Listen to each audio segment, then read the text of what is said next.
Captain Dietmar, what is the average age of your member in Ocean Posse? 57.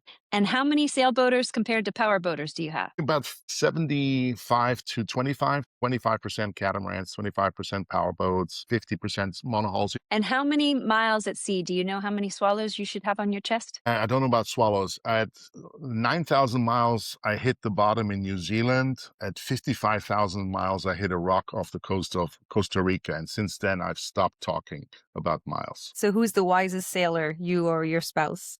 My wife, well, bar none, absolutely wise, you know. Thank you for your honesty.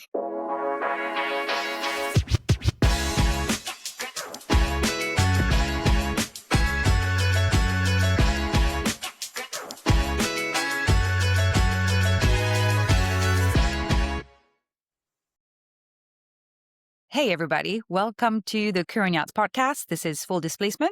I am here today with Captain Dietmar, and we're going to talk about the Ocean Posse. Without further ado, I'd love to hear more, Captain, about how this idea of creating this community in and around Panama grew and how it became what it is today, which is actually a reference for many cruisers. Yeah, copy that. Thank you, Marilyn. Thanks, Amanda, for hosting me. I'm so excited to be here. We started the Ocean Posse, which was formerly known as the Panama Posse, in Mexico in about 2017, in a small town in Barra Navidad on the Pacific coast. There were 15 people at a swim-up bar who were all on their own boats. And all good things started at a swim-up bar in Mexico with margaritas. And we were saying at the time, where's everybody going? I said, well, why don't we go down to Panama? Folks were a little, we had to go through Nicaraguan waters and dangerous places, and people hadn't gone beyond Zihuatanejo, so people were a little scared. I said, guess what? I grew up in South America. I speak Spanish fluently, so I can help you. Why don't we create a group? And we go as a group, and then we inform each other. And if we find any opportunities, threats, or anything else along the way, we keep each other abreast of all of that. So we started the Panama Posse with 15 boats in Barra Navidad, Mexico. And by the time... How long ago was this? That was 2017, so almost 9 seasons ago.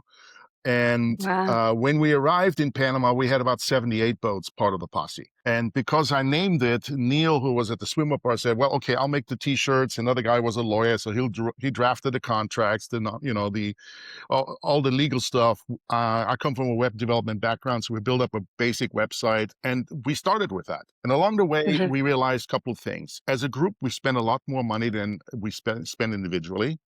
So we wanted to get a little discount along the way. So every marina we went to, we say, hey, there's more folks coming. If they identify themselves as being part of the posse, would you give them a discount? And most marinas, when they're not full, they're happy to help with associations.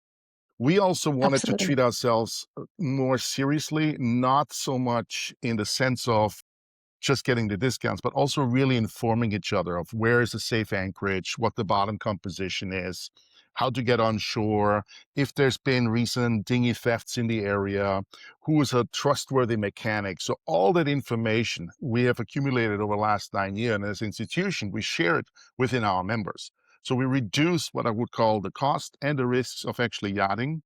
And we are not a classic snobby yacht club, right? As long as you have an ocean-going vessel, you're part of the group. So we wanted to use a word that's kind of more familiar and gives a sense of positivity, camaraderie, and also looking out for each other. So the posse is basically what stuck.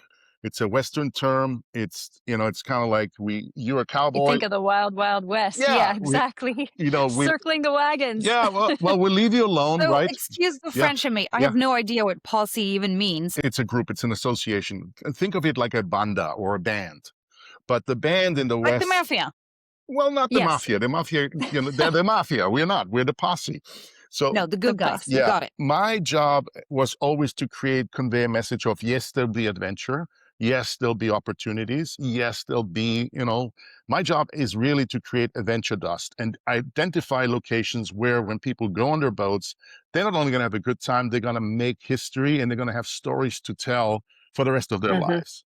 So with that impetus, right, we called it the posse. And so I wanted to ask, when you started this out, did you have a bit of a model, or how did you come about?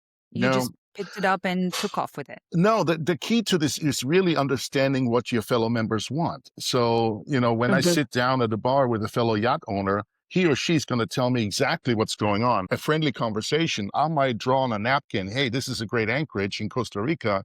This is where you should anchor. This is how you get the ferry across. That information is consistent. And I trust that information because it comes from a fellow yacht owner. It's not an online review. It's not something that, it's one of the 20,000 Amazon product reviews. It comes from somebody who also has a boat. And when somebody also has a boat and is on the same route or has been on the same route, that information is fresh, it's up to date, Yeah. and it's absolutely trustworthy. Speaking from experience, that is invaluable, absolutely invaluable. But tell us about how you started and how you got on your journey of sailing. Well, I'm from a small little town in Austria, and I grew up on a little lake. Well, it's about 27 kilometers, so it's a nice lake, and it's in an alpine lake. And classically, as a kid, your parents always put you out to pasture to get away, so they have some me time. So they put me in sailing camp for 2 weeks on the lake. And I remember getting yelled at with all sorts of, terminologies and watch the boom and all this. And I was just trying to basically cross the lake on this little Optimus, and I just couldn't make it across. I had bad instructions. I was just trying to sail a little bit on this little nutshell in a little lake in Austria. And so that didn't work out. So after 2 weeks, I think I passed like the beginner class of understanding that you're going to be wet when you do this. And it was maybe 30 years later, or maybe 25, 26 years later, after I had sold my company in the US, that all of a sudden I had free time again. And it was literally standing around in a kitchen when, all of a sudden, after a lifelong of activity, of entrepreneurship, of working, of hustling, you realize, what is this unfulfilled dream in your life, right? And for many of us, particularly if you've read too much Huckleberry Finn, Tom Sawyer, or any of the adventure novels as a child, sailing around the world becomes a de facto, I must do this before I die. And you will find Yes. that if you're lucky, you have next to you a wonderful woman that you can share this with. And so luckily for me, my wife was a former Girl Scout. She also grew up in the army, Great. traveling around the world. So I'm extremely lucky because she was like, yeah, let's do this. Let's buy a boat. So, Ready for the adventure, right? we took sailing lessons in San Diego. I wrote the check for the boat. 2008, basically, we started sailing. I was new to such a large boat. We have a catamaran. So, insurance required me to have a captain on board, which we had for 3 months. But by the end of 2009, we were already in New Zealand. Because guess what? When you have a boat and you got all the Wow. time in the world, you're just going to keep going. That has really, I think, really given me years to just enjoy, to discover, to go sailing. And the Mhm. people you meet in those environments are just fantastic. So, Dietmar, you signed the check, you said, on this boat. How did you find this boat? Did you find it on your own? Did you find it through a broker? Tell us about that experience a bit. So the trick, I have a very smart woman in my life. So I said, well, we go to the San Francisco Boat Show and I just look at boats. Now I had in my mind this huge monstrosity of a D extension, a 57-foot monohull that really showed, I had arrived. Suzanne, she realized that she started talking with other wives of boating wives because she was fairly new to it. At the time we had this perfectly Helly Hansen, super clean shirts, just fresh out of the shop. You can always tell brand new boat owners, right? They're super sharp. Everything is clean. Everything is perfect. And she started speaking with other cruising wives, and one of them said to her, "Yeah, no, my first husband had a monohull." And then she said, "What does that mean?" And then she started to another woman. No, we have this boat, and the boom just hit me over the head, so I wound up in the hospital. So Suzanne said, "Wait a minute. One, I don't want to get injured, and then two, I don't want to be a second. I don't want to be a second wife. This is our Right. life together." So she said, "Honey, you can buy any boat you want as long as it's a catamaran."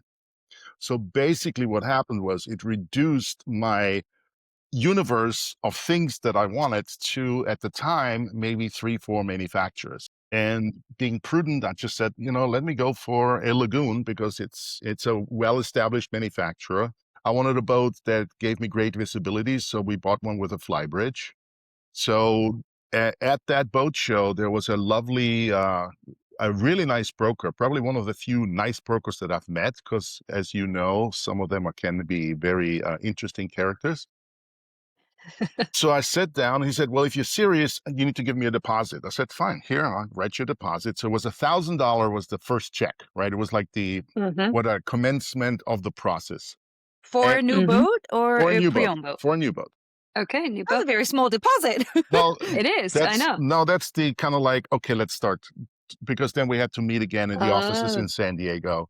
And then it became a $50,000 check, right? Because we actually had to yeah. put a deposit down and then we had to figure out when delivery was going to be. So that was probably in Mhm. July. And the new boat was going to be arriving sometime in February of 2008. As luck was have it, they put it on a ship, they transported it across the ocean, and it showed up literally on December 31st, 2007. So, like a madman, I drove down to Vegas. I didn't get a ticket, but that was definitely speeding.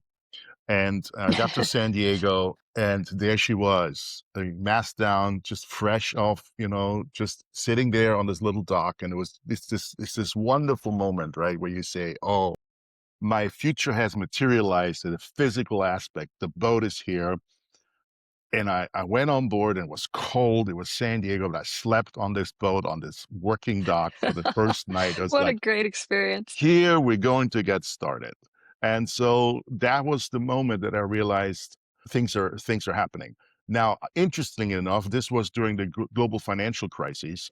Mhm. So Rome Mhm. was burning, and my dealer went actually out of business. I was gonna ask you that. Yeah. So the dealer went out of Interesting, in business. 2008. Yeah, and I was like, "Well, I need some help with these." And so the manufacturer realized they didn't have a dealer for me, although they'd sold me the boat. So I was like in this gray zone. But luckily, Mhm. they assigned me basically somebody to help me. And after 6 months or a year on your own boat, you probably know it better than the manufacturer or whoever built it in the first place.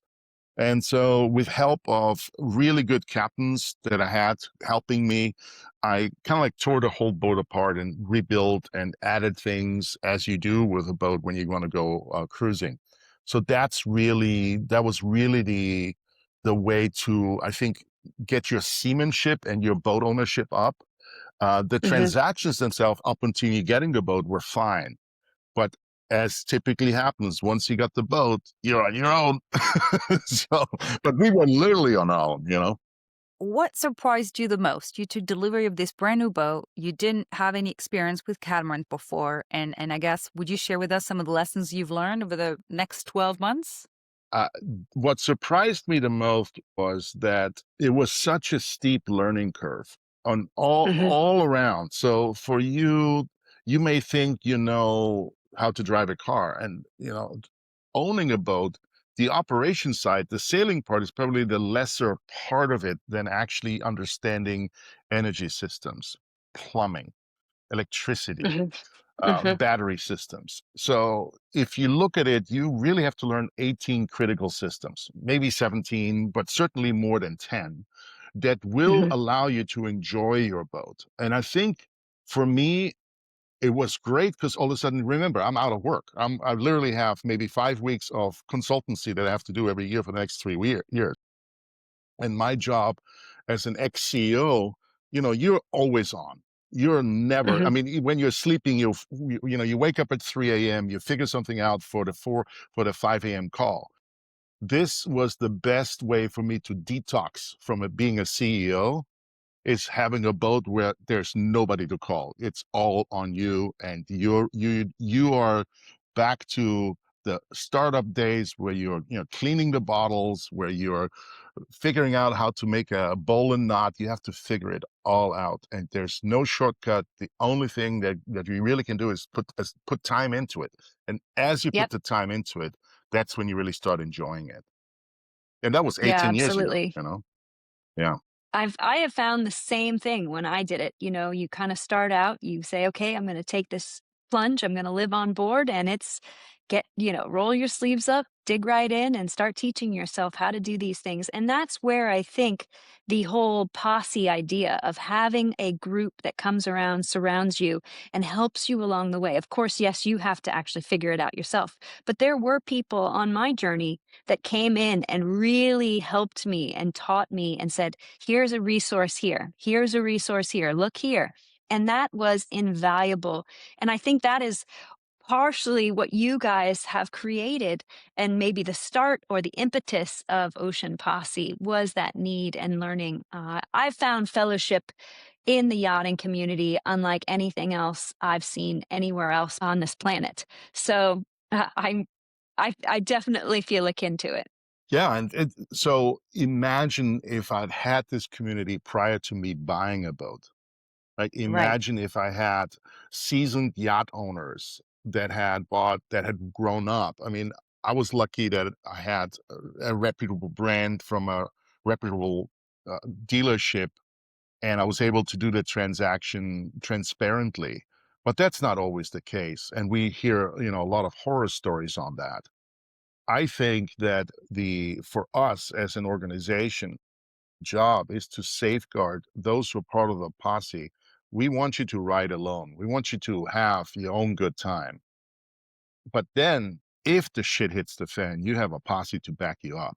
And that's what we are here Absolutely. for. And I'm sorry if I use some No, sailory, funky that's words. sailor-esque is allowed. And it is so amazing to see what you can accomplish as a group. So I don't know if you know this. This week we just announced a new protocol because there's a lot of things happening in the waters in the Caribbean. Yes. I sent that to Marilyn so that she would be aware of it. We have expanded a safety net for folks that are going to go through war zones or possible war zones in Caribbean waters. And we, as a group, we have all the resources to make this work. It took us 2.5 months to talk with the US command in order to get this protocol in place. Now it's in place. And we do this for everybody. So some things, we do for the posse, some obviously because we want better terms, but some safety information, some of the information that will make your life a lot easier and better in this world, we obviously want to share that. We still are a very unique group because we don't operate in the opinion space, we operate in the factual space.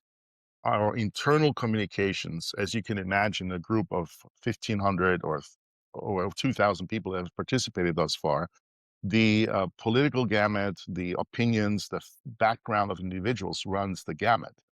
So we have a communications protocol internally that's 24/7, where we only focus on facts.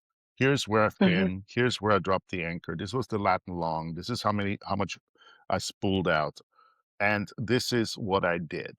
We don't. In order to keep a cohesive group, we have to create a protocol that works, and it's not for everybody because we're so accustomed as a group now to value opinions. Let me give you advice. When the words you should, you might, have you done this, when they come out, you lose your communications for a week. Interesting. There's no opinions, there's only facts. Tell us a little bit more how that works then. To be part of this movement and be a contributor, you become a member of the posse, is that right? Yes, correct. You go to our website, you basically sign up, you give us your boat name, you fill out a little bit of information, basic information, and we then onboard you. So the onboarding is a process by which we have a monthly call where new folks get invited and they meet some senior team members. And I have a very friendly and wonderful person, Nicole. She runs our onboarding calls kind of like on the sidelines. And she goes over all the benefits, the protocols, all the perks. And it's an hour-long call in which you kind of like get the sense of how we communicate, how we share information, what's expected of you, which is nothing. But if you do want to share or contribute to the community, this is how it's better packaged for And consumption. the sharing you were talking about Mhm. earlier, where you stick to the facts, that Yeah. is through your website platform then? You Uh, help n- create this? no, that is a communications protocol that's been around for a long, long time. It's called Gestalt, And it was first pioneered and used by the Entrepreneurs Organization, which I used to be a member of, that Michael Dell started many years off. Because as you can imagine, if you have a lot of captains, whether they're captains of industries or boat owners in a room, it's real quick to go into this opinion space. And in that Mhm. opinion space, all you're going to create is animosity because nobody knows each other's background. So by sticking to facts, they're really hard to dispute. But if somebody tells you, you really should you do your bowlings this way, the first thing I'm going to say is like, well, who the heck are you and why? So it doesn't Right. help. It doesn't really bring anything to the community other than animosity. Now, on Facebook and Twitter and Discord, all of that is appreciated because it creates, obviously, time on the device. But for us, our job is to have a great time out there, sailing, anchoring, discovering a new marina, discovering a restaurant that has authentic Mexican food, how to get to a Mayan ruin in Chiapas using the right driver. So for us, these facts become far more valuable than all the opinions and all the what I would call fluff around information. Just give me the facts, right? Sure. And one of the other things I noticed on your website too was medical help in a port or in a town. Not only are we talking about mechanical things here that may happen with your vessel, we're talking about help personally as a human. When you get a rash or you're sick, you can then go and say, "Oh, well, I went to this doctor and he's trustworthy and is actually good." So, why don't you tell us a little bit more about how it went from this swimming pool discussion to now a global movement? How did that transpire and over how many years? And you started out with, you said 78 Uh, people, and 50, now it's how many? well, 2,000? we started with 15 boats. Most of us, I would say 85% of the people in our group are couples.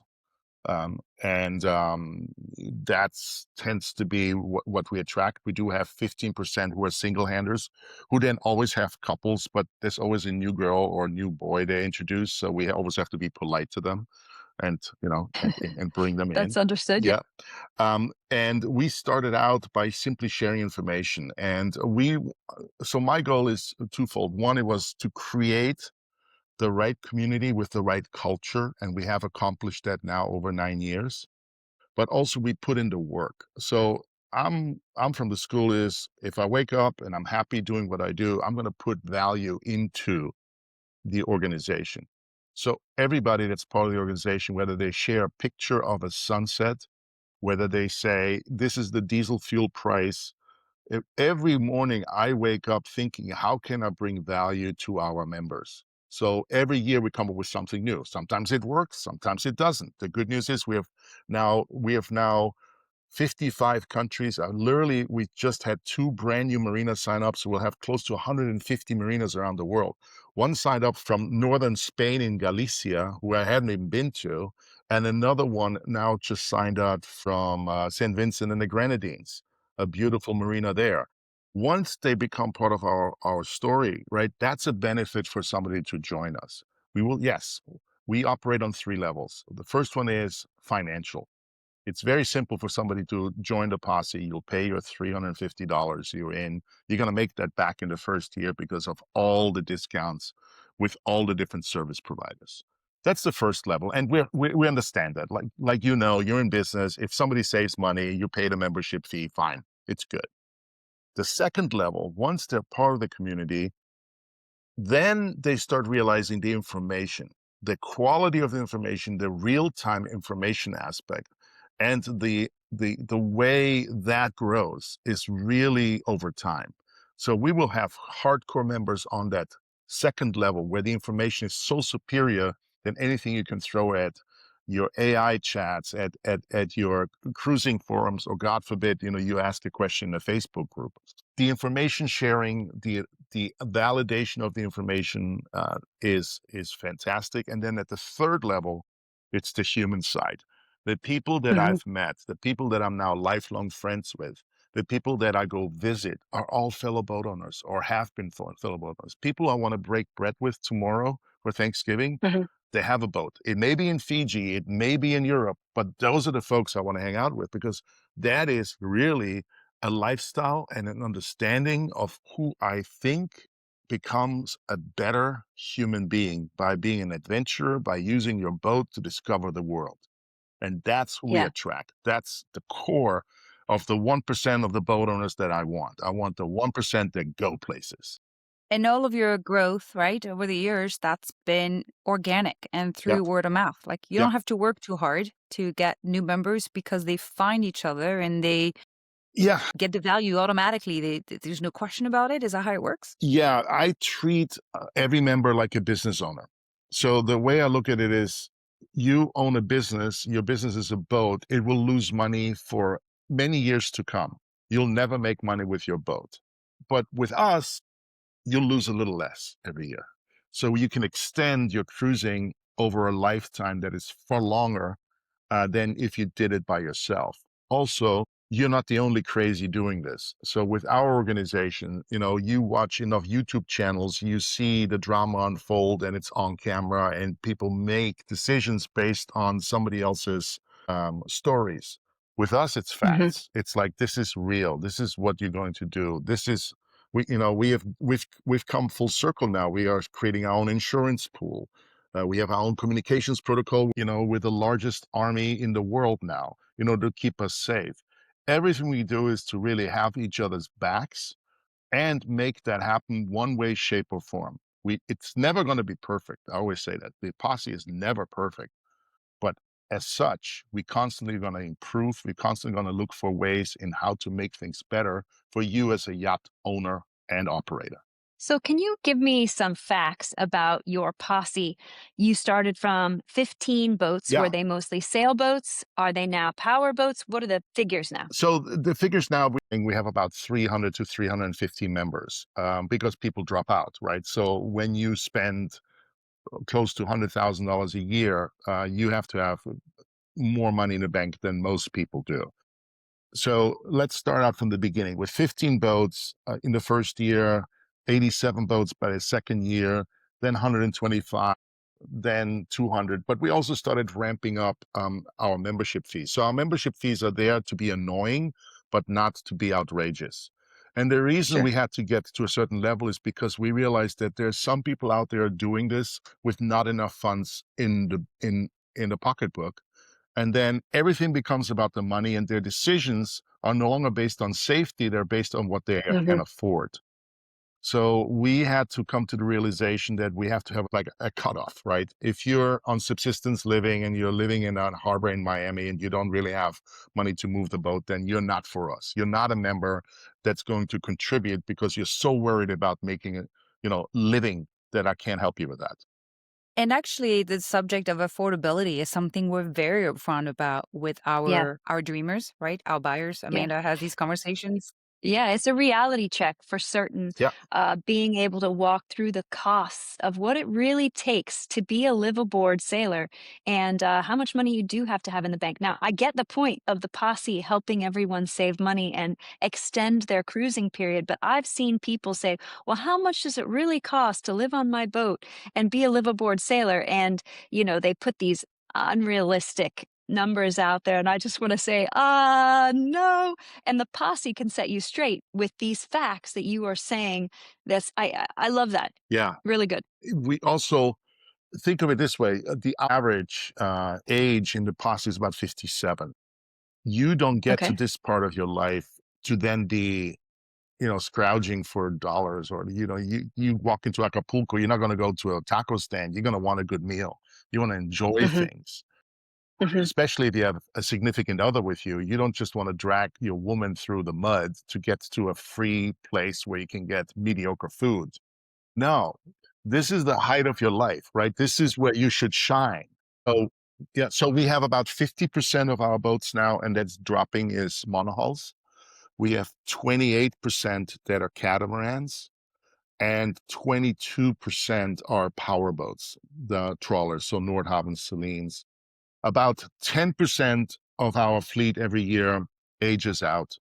It either gets too Hmm. old, Hmm. or family just doesn't allow it, or you run out of money. I mean, these are all reasons. Um, Of course.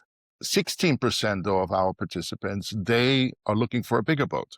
So, there's always that, oh, I wish I had that extra extension, or I wish I had an extra cabin, or I wish I had an extra 4 feet because that would mean that I could do the following. So, Always. Yeah. yeah, We call it footitis. yeah, It's a very real condition. yeah. It's footitis. And about 80% of our participants are from North America. Okay. The rest are from all over the world. We have a particularly good functioning system in Central America where when you come from Europe or when you come down from Florida, things are no longer as apparent or transparent as you wish. So we are really good in explaining the shortcuts or the way to get things done. Mhm. Particularly if you get to areas like Costa Rica, Panama, Colombia, and those islands. But we find that that same methodology of sharing information is applicable in New Zealand, it's applicable in French Polynesia, and it's applicable in Spain and in Italy, because there's always going to be the local knowledge that you're going to want. And with us, you get much closer to it because somebody has figured it out last week or the week before, Yeah. right? And so that's the impetus for us to be to exist, and that's really one of the benefits ultimately that you can get information validated really quickly. Can you tell me a little bit more about the marinas and the partnerships that you have there and what benefit you offer? Yes. So there's two things. One is a financial. Typically, a marina, when they sign up as a partner or as a sponsor, they'll give us somewhere between 10, 15, sometimes up to 30% off. It all depends how long you stay. And each marina has their own page. But far more importantly, many times you may send an email to somebody trying to make a reservation, and there's systems in the middle, or they won't respond. So we know for each marina how to get through to the decision maker to make sure you get your slip. So that again saves you time. And as you get older, time becomes very valuable.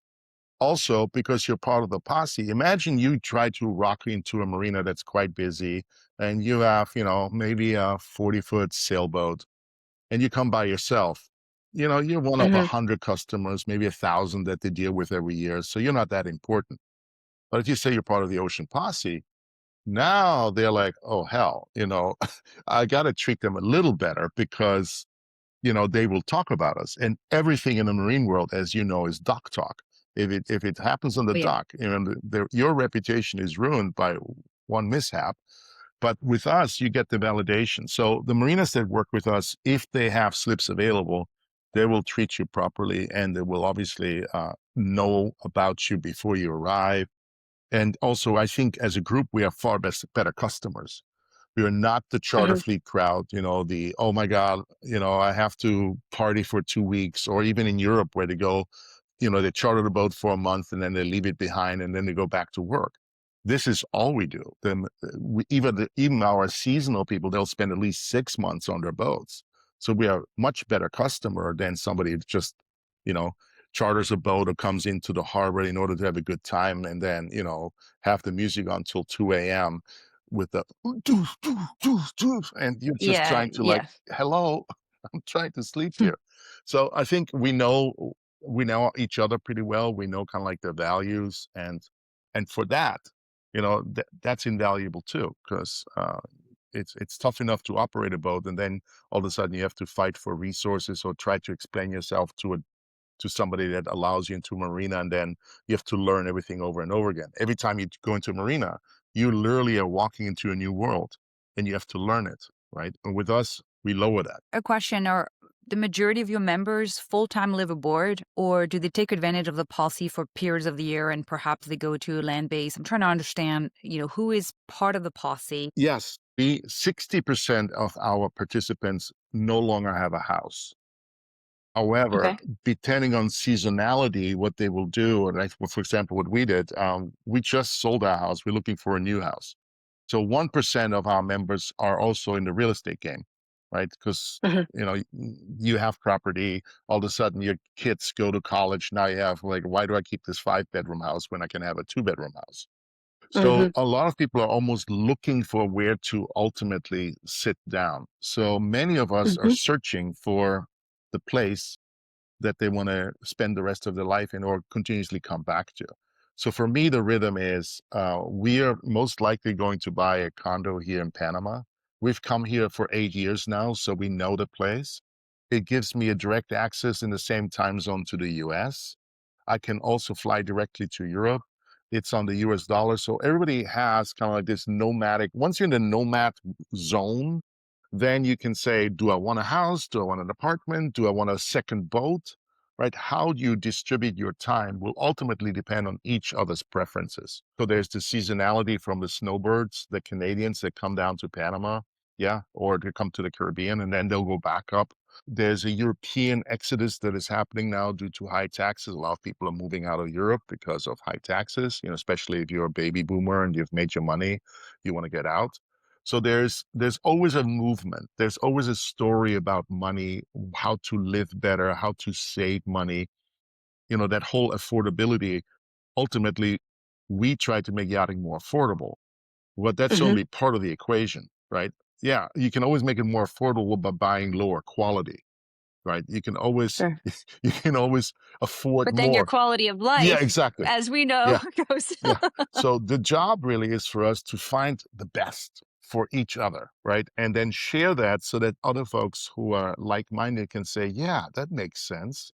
Yes, here I can get grass-fed steak that is that is really good. It's not going to be tough. It's going to be, very wholesome for me to eat versus, yeah, I can buy, you know, meatballs out of a box and still get fed, Yeah, right? So for us, sure. it's a qualitative thing.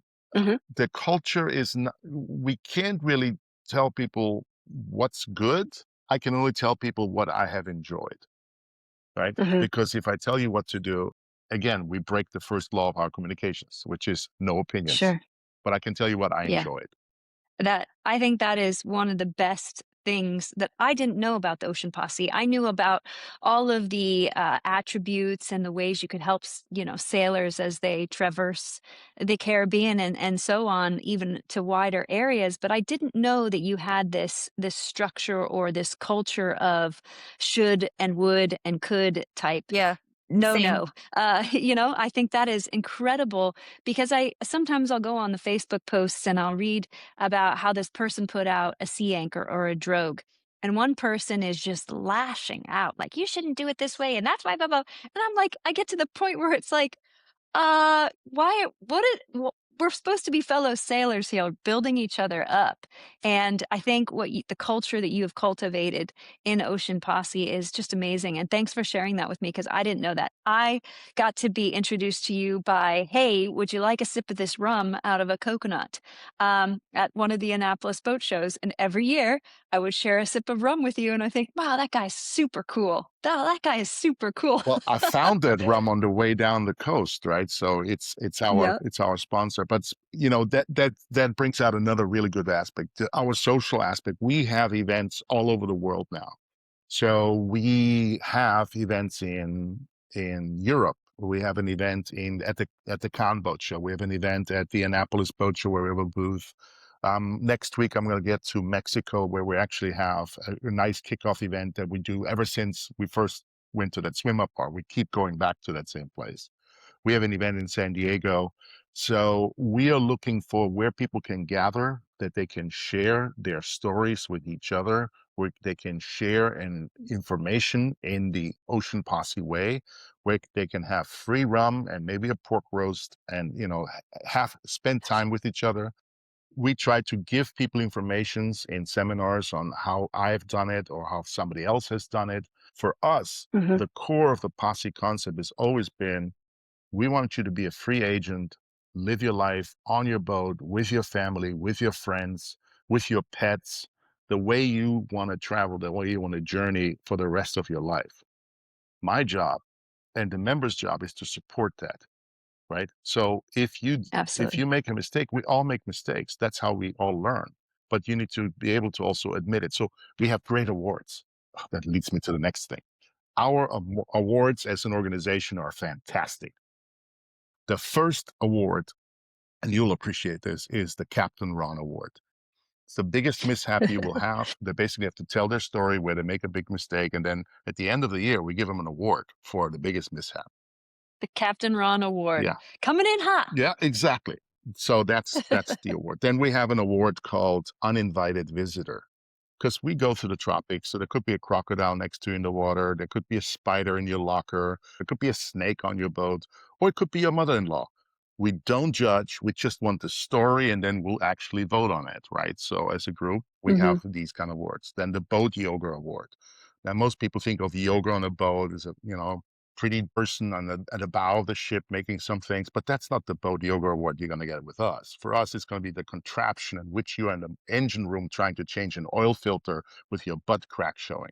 So we have Yeah, really good that's so awards true. like that. So we have award categories that really mimic our lifestyle, which is what we do every day, right? And so that is really the fun part of being part of the posse, that we celebrate us even in times of not perfect photo ops, right? We like that. It's fun. It's the Yeah. culture. So you mentioned the safety protocol Mhm. that you just put into place. What else is on the horizon for the Ocean Posse crew?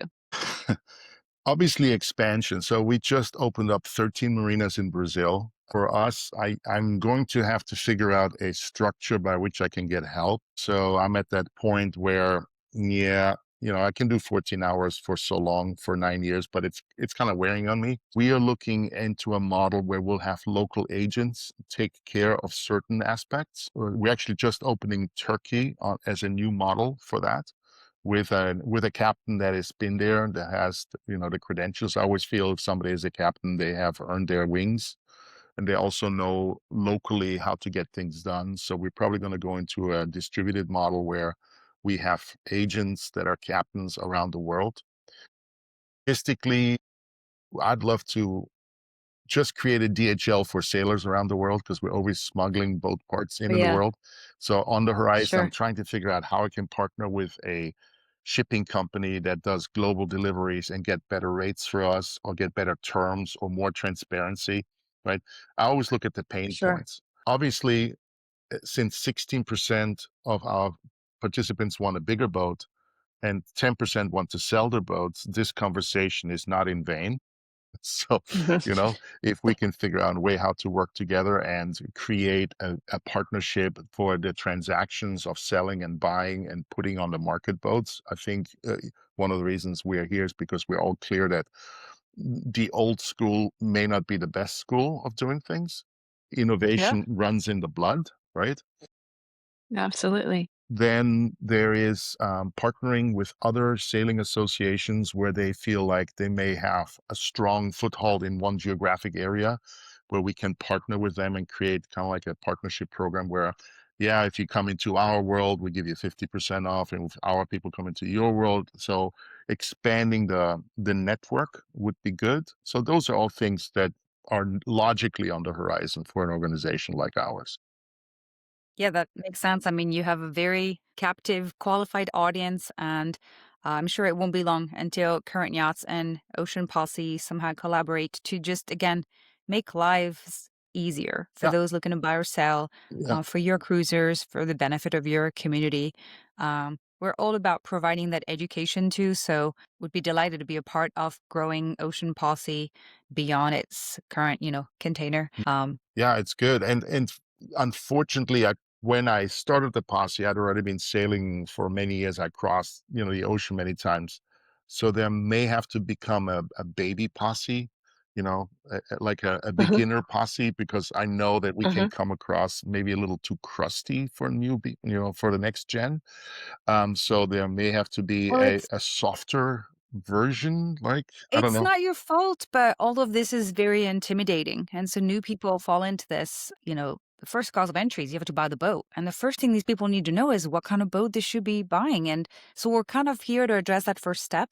And perhaps there are ways that together with Current Yachts, you can also help bring all of that knowledge that you and your community have accumulated to better serve the future Ocean Posse members and cruisers. Without opinions, only facts.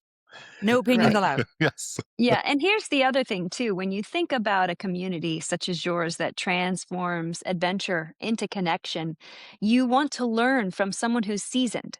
So if you do start out a baby posse, it may just be a title within a clan, like an elder. You know what I mean? And you might want to come up with some kind of terminology within your posse, because I definitely love to listen to the stories of the older people Yeah. and learn from their adventures, learn from their mistakes. And I think that the longevity of what Ocean Posse has done over the last years, since 2008 when you really started, holds so much value. So don't think that we as baby posse uh, Yeah. partakers Yeah. wouldn't want to learn from the seasoned veterans. No, no, I get it, and I think we always have the events. So our events around the world. There's a big one coming up in Panama, which actually would be really fun for you guys to fly down to. We have 2 days, and there's this interaction that happens where we have folks coming down the coast of the Americas, going towards Europe or the Caribbean. Then we have people from the Caribbean going through the canal to go back up to the West Coast, and then we have a whole bunch of sailors that want to go into the South Pacific. So that event in Panama is one of those where we do seminars, and then we do Mhm. follow-up Zoom calls where people can be in from all over the world. We do destination seminars where we talk about, you know, Galapagos, French Polynesia, Tonga, Pitcairn, and we sprinkle the adventure dust so that those who Mhm. are just starting out, you may be on a 34-foot sailboat. You're like, yeah, I know what I want to do when I'm ready. And that's the job. The job is for Yeah. all of us is our enemy is pickleball, golf, and tennis, right? That's the enemy. Yeah. Stay on the water, stay in the marina, stay out there. That's for as long as possible because that's the adventure that you want to live. You want to create your own rules. You don't want to follow pickleball rules. Not anything wrong Yeah. with it, but Just in case, though, yeah. if I can help you find out where the good pickleball courts are in Belize. Okay, got So. it. Perfect.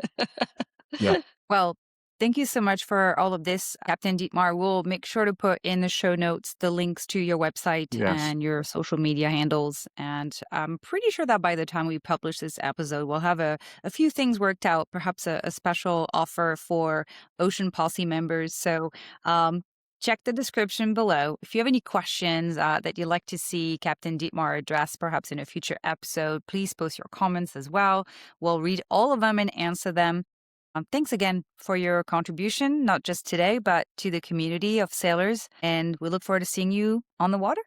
Fair winds. Thank you guys. Fair Thank you so winds. much.